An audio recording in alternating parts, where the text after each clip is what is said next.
Bueno, jóvenes, vamos a comenzar la unidad número 1 y lo vamos a hacer con el tema 1.2 que se llama o se titula números pares e impares. Para esto pues vamos a recordar lo que ustedes han aprendido en años anteriores y vamos a hacer uso de los números naturales, que todos los conocemos, ¿verdad? Que serían desde el 0, 1, 2, 3, 4, 5, así sucesivamente, hasta el infinito, ¿verdad? Porque no tienen fin. Entonces, ¿cómo vamos a identificar cuando un número es par? Bueno, hay que hacer notar lo siguiente, que los números naturales se dividen en dos tipos. Hay unos que se les llama números pares y hay unos que se les llama números impares. ¿Cuándo van a ser números pares? Bueno, van a ser números pares los números naturales que ya sea que terminen en 0 o que sea el 0 es un número par, ¿verdad?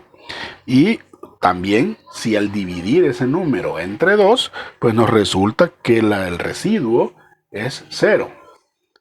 Entonces, si eso se cumple, quiere decir que un número es par. Pero si al hacer la división el residuo no es 0, entonces se dice que ese número es impar. Por ejemplo, vamos a suponer que yo tengo este número y me dicen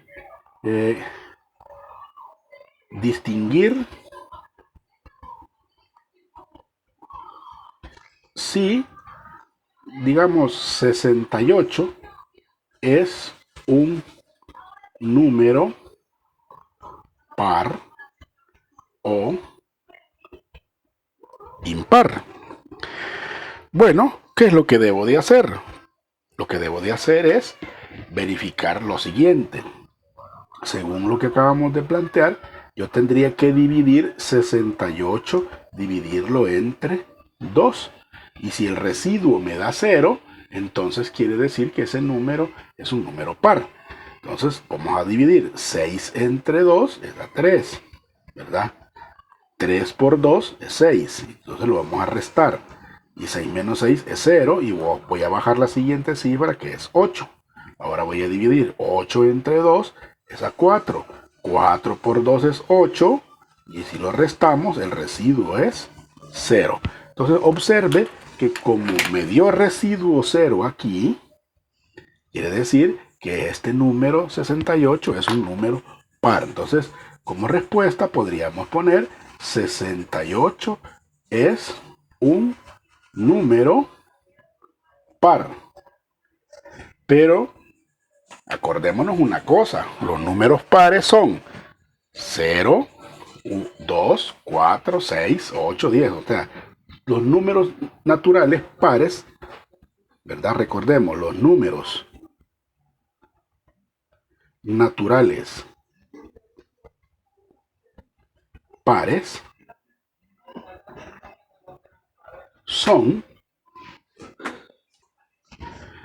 ya dijimos, lo vamos a poner acá, 0, 2, 4, 6, 8,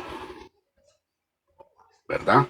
Son los primeros números naturales del 1 al 10, digamos, que son de una cifra. Entonces, para poder identificar si en un conjunto de números quiénes son pares y quiénes son impares, entonces lo que me debo de fijar es si para identificar que un número sea par es que la cifra de la derecha o su única cifra, si solo es de una cifra, que sea uno de estos. Pero si es de dos cifras, tiene que ser uno de estos también. O sea, que termine en cualquiera de estos números. Un número va a ser par si termina en 0 o en cifra par. Y la cifra par del 1 al 10 solo son estas: 0, 2, 4, 6, 8. ¿Verdad? Entonces, repasemos este detalle.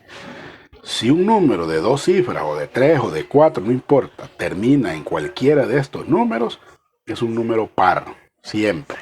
Pero si no termina en estos números, entonces es un número impar. Es decir, que si termina en 1, en 3, en 5, en 7, en 9, entonces es un número impar. Entonces veamos eso que acabamos de plantear con este ejemplo. Nos dan estos números, miren, 12, 15, 17, 22, 31, 44, 52, 67, 71. Y nos están preguntando o nos están pidiendo que cuáles de esos números son números pares. Entonces me voy a ir fijando en uno por uno y me voy a fijar en qué número terminan. Por ejemplo, el 12 termina en 2. Entonces ese es un número par, lo vamos a escribir, 12. El 15 no, mire, porque no termina en ninguno de esos, ni el 17. El 22 también termina en 2, mire, por lo tanto es un número par. El 31 no, miren. El 44 porque termina en 4, miren. El 44.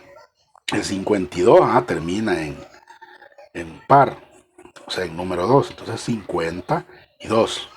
67 tampoco porque no está ahí, ni el 71. Esos son los números pares que hay aquí en esta lista, ¿verdad? Ahora, ¿cuáles son los impares que están aquí? Serían los que no son pares, es decir, el 15, el 17, el 31, el 67 y el 71. Y de esa manera es que se identifican los números que son pares.